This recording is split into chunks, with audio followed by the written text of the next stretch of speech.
Hello, hi, नमस्ते, welcome back to my channel again. और आप सभी का बहुत बहुत स्वागत है मेरे यूट्यूब चैनल साइको सूत्रा पर। आज हम पढ़ने जा रहे हैं हेल्थ साइकोलॉजी में अधेरेंस के बारे में। अधेरेंस, कंप्लायंस, आपने इन सब का वर्ड सुना होगा, ये सारे वर्ड्स। इसका मतलब है किसी भी चीज़, किसी भी बिहेवियर को हम मान कैसे रहे हैं, मान रहे भी है या नहीं मान रहे हैं। अगर डॉक्टर ने आपको बोला है ये एक दवाई आपको 1 महीने तक लेनी है, तो आप क्या उसको फॉलो करेंगे या नहीं करेंगे? अगर करेंगे तो आप वो फॉलो किस बेसिस पे करेंगे? और अगर आप, कोई इंसान, कोई इंडिविजुअल, कोई पेशेंट अगर वो चीज़ डॉक्टर की नहीं मान रहा है, कोई इंटरवेंशन अगर वो ढंग से नहीं ले रहा है, डिस्पाइट ऑफ नोइंग दैट मुझे एक बीमारी है, फिर भी वो दवाइयाँ नहीं ले रहा, अपना ख्याल नहीं रख रहा है, तो वो क्यों कर रहा है ऐसा? So without any further delay start करते हैं आज का वीडियो।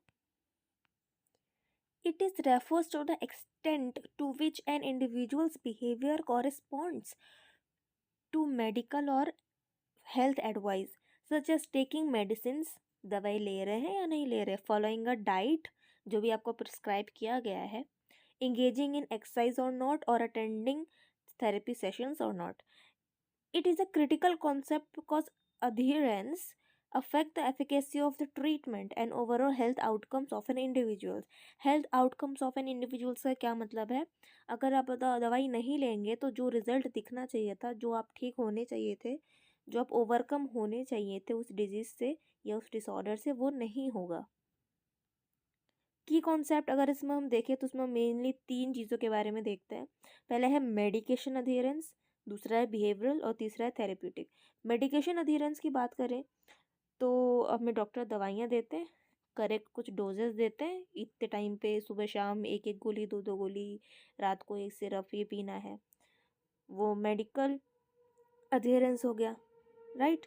बिहेवियर अधेरेंस हम कैसे मानते हैं? Engaging in recommended health related behaviour. Health related behaviour मतलब फिजिकल एक्टिविटी करना, एक्सरसाइज करना, डाइटरी में कुछ चेंज आया है तो खाना पीना चेंज करना।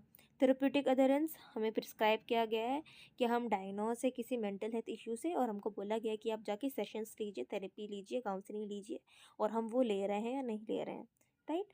तो ये 3 टाइप के हम कह सकते हैं या कॉन्सेप्ट कह सकते हैं अधेरेंस में।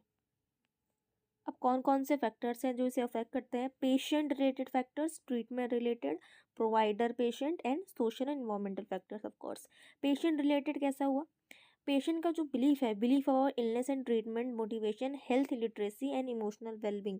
अगर पेशेंट को पता होगा कि मुझे ये जो बीमारी है, फॉर सपोज कैंसर है और वो जानलेवा है, तो उसके प्रति वो ज़्यादा सिविरिटी दिखाएगा, ज़्यादा उत्सुकता दिखाएगा उस चीज़ को ठीक करने में। अगर उसके बारे में उसको ढंग से पता होगा अपनी बीमारी के बारे में और कैसे ठीक होता है, और उसके पास सोशल सपोर्ट और इन सब की चीज़ें ज़्यादा होंगी, इमोशनल वेलबींग अच्छा होगा, तब वो हेल्थ बिहेवियर में इंडल्ज होगा। सेकंड है treatment related. Treatment related like आपके पास कितना समय है, क्या रिसोर्सेज है, provided patient relationship, that is communication quality अच्छा होना चाहिए, एक ट्रस्ट होना चाहिए, बिलीफ होना चाहिए हमारे जो भी हमें हेल्थ केयर प्रोवाइड कर रहा है उस पर, and a shared decision making कि हमें इस पॉइंट पे क्या करना चाहिए, दोनों की सहमति से होना चाहिए, पेशेंट की भी और जो प्रोवाइड कर रहा है doctor. Fourth one is social and environmental factors. Family support होना बहुत ज़रूरी है। मोस्ट ऑफ द केसेस में ऐसा देखा गया है डेट, एक ऐसी रिसर्च भी हुई थी कैंसर पेशेंट में जिनको, या मेंटल इशू में जिनका फैमिली सपोर्ट, सोशल सपोर्ट अच्छा था, वो ज़्यादा जल्दी रिकवर हुए हैं या रिकवर हुए हैं, और जिनके पास नहीं था वो नहीं हो पाए। सोशल इकोनॉमिक स्टेटस काफ़ी मैटर करता है, एंड एक्सेस टू केयर है कि नहीं, हेल्थ केयर है कि नहीं। थर्ड, हम कुछ स्ट्रेटजीज़ के बारे में बात करते हैं, that is education, behaviour intervention, technology and social support. ये सब क्या है? एजुकेशन से हम कैसे इसको सपोर्ट कर सकते हैं? किसी भी कंडीशन के बारे में, उसके बारे में ये जानलेवा, लाइक स्मोकिंग, तो स्मोकिंग कितनी जानलेवा है, या फ्रूट्स खाने से क्या बेनिफिट्स होते हैं, अगर इसके बारे में हमको पता होगा, इससे हम अधेरेंस बढ़ा सकते हैं कि हाँ वो फ्रूट खाएगा क्योंकि उसके बारे में उसको नॉलेज है। सो एजुकेट करना, हेल्थ एजुकेट करना। Behavioural interventions, daily reminders, creating routines and using motivational interview.